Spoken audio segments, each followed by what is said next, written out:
ಸುಯೋಧನ, ಶ್ರೀಕೃಷ್ಣ ಪರಮಾತ್ಮರು ನಿನ್ನಲ್ಲಿಗೆ ಸಂಧಿಗಾಗಿ ಬರುತ್ತಿರುವುದಲ್ಲದೆ ಭಿಕ್ಷಾ ಯಾಚನೆಗಾಗಿ ಬರುತ್ತಿಲ್ಲ. ಯಾರು? ಚಿಕ್ಕಪ್ಪ ವಿದ್ರ ಮಹಾಶಯ, ಏನು ಹೇಳಿದಿರಿ?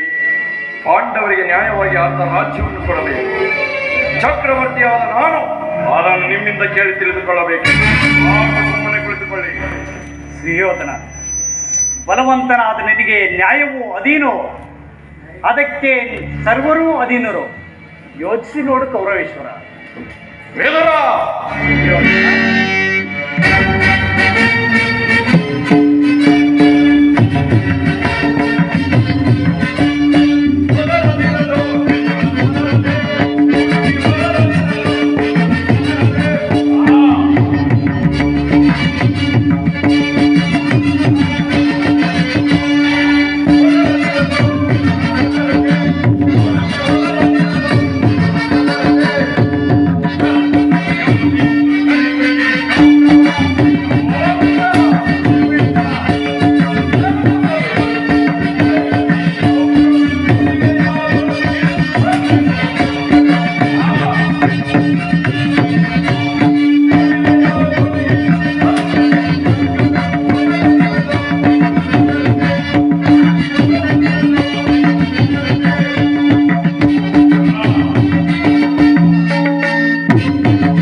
ಪೌರ್ತನಾದ ದುರ್ಯೋಧನನಿಗೆ ಆ ಓರ್ವದ ಓಸಿ ನೀತಿ ವಚನಗಳು ಅನವಶ್ಯಕ.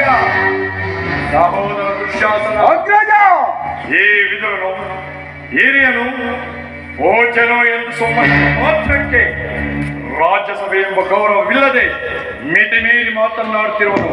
ಇವನನ್ನು ಕೂಡಲೇ ಸಭೆಯಿಂದ ಆ ಹೊರಗೆ ತಳ್ಳು.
ಅಣ್ಣನ ಆಜ್ಞಾನುಸಾರವಾಗಿ ಕೂಡಲೇ ಈ ಸಭೆಯನ್ನು ಬಿಟ್ಟು ಆಚೆಗೆ ಇಲ್ಲವಾದರೆ ಅನಾರ್ಥವಾದಿತು.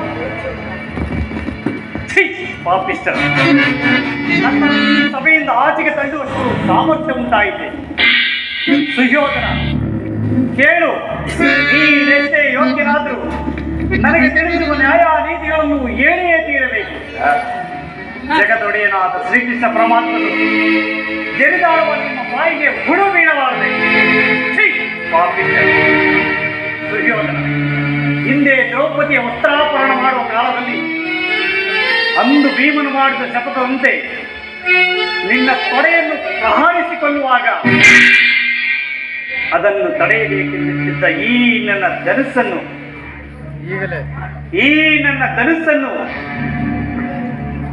ಈಗಲೇ ಮುರಿದು ಬಿಡಿಸಿ ಪ್ರಮಾದವಾಯಿತು.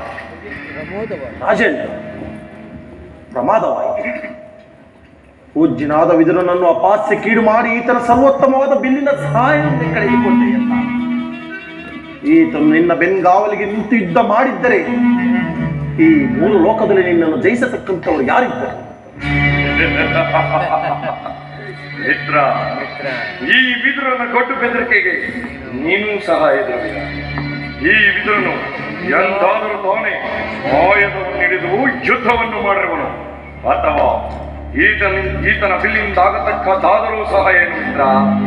ಇಂತಹ ಬಿಲ್ಲುಗಳು ನಮ್ಮ ಶಸ್ತ್ರಾಗ್ರಹದಲ್ಲಿ ಲಕ್ಷೋಪಗಾರಿಗಳಿರುವುದು. ಚಿಂತಿಸಬೇಡ, ನೀನು ಕುಣಿಕೋ ಮಿತ್ರ.